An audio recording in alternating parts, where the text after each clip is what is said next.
When wealthy entrepreneur Ethan Jenkins passed away, the town of Fairview mourned the loss of one of its most respected citizens.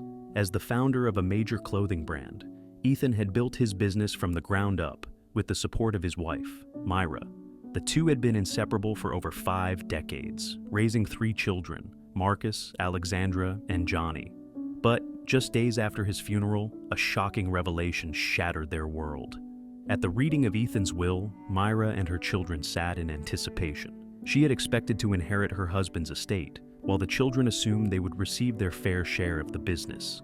Instead, the lawyer, Mr. Rothstein, dropped a bombshell.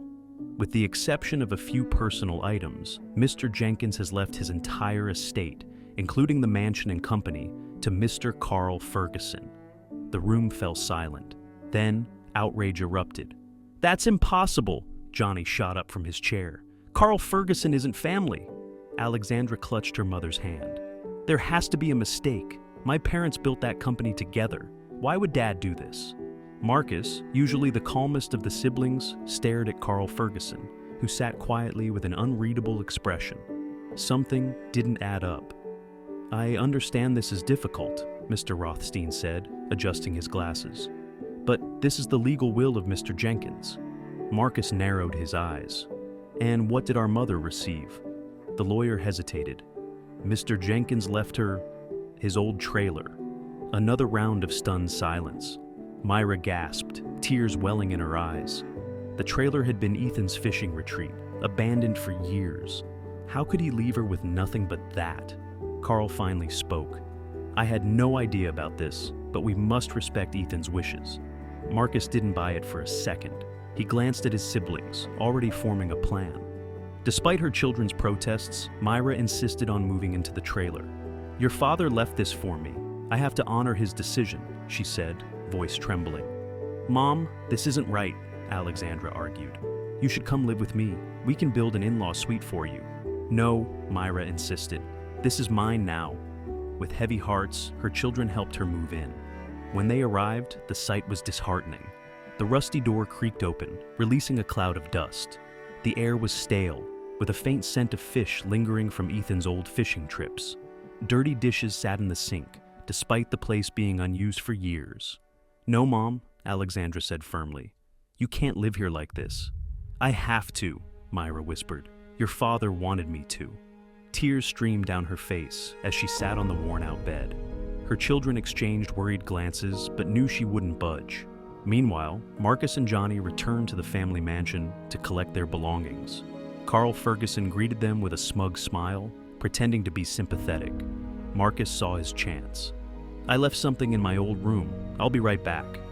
"I'll go with you," Carl offered. Johnny quickly intervened. "Mr. Ferguson, what's going to happen to the company? Are you planning to expand?" Carl perked up at the question, eager to discuss his future plans. As he rambled, Marcus slipped away, heading straight to his father's office. He moved swiftly, kneeling before the bookshelf and pressing a hidden panel on the floor. A secret safe clicked open. His hands trembled as he pulled out a stack of documents. Just as he closed the safe, he heard footsteps.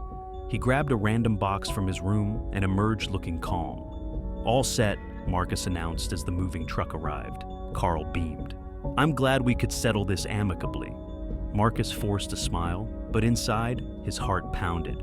If his hunch was right, they were about to turn the tables. Back at Marcus's house, the siblings pored over the documents. Their suspicions were confirmed. "This is the real will," Marcus muttered, holding up a signed document stating that Ethan had left half of his estate to Myra and the rest to the children. Nowhere did it mention Carl Ferguson. Johnny clenched his fists. "That snake! He forged a fake will." They immediately contacted their lawyer and arranged a meeting with their father's business executives.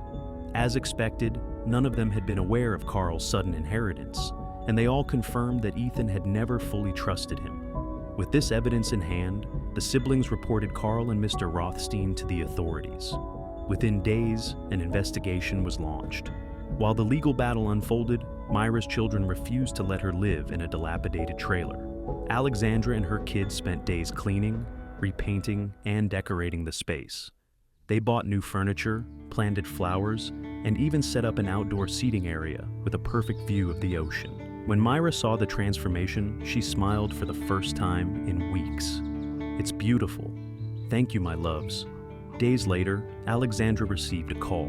When she hung up, she turned to her mother with wide eyes. "Mom, you can get your house back." Myra blinked. "What?"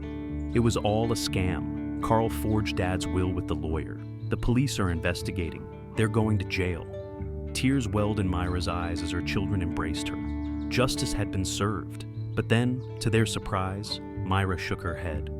"I don't want the mansion back." Her children stared at her in shock. "Mom, are you sure?" Marcus asked. She smiled, gazing at the sea. "This trailer was never meant to be my punishment. Maybe it was fate's way of bringing me here. I want to stay." Instead of moving back, the children sold the mansion and used the money to buy the land where the trailer sat. They built Myra a cozy, modern, tiny home right next to the sea, keeping the trailer as a cherished memory. Johnny, inspired by the ordeal, left his old job to manage the family clothing business, ensuring it remained in the right hands. One afternoon, during a family barbecue at her new home, Myra turned to Alexandra. "Maybe this was all meant to be," her daughter scoffed.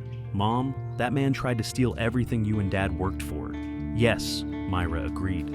"But if this hadn't happened, I wouldn't be here, and I wouldn't trade this piece for anything." Alexandra smiled, shaking her head. "Fate is weird," Myra chuckled. "That it is."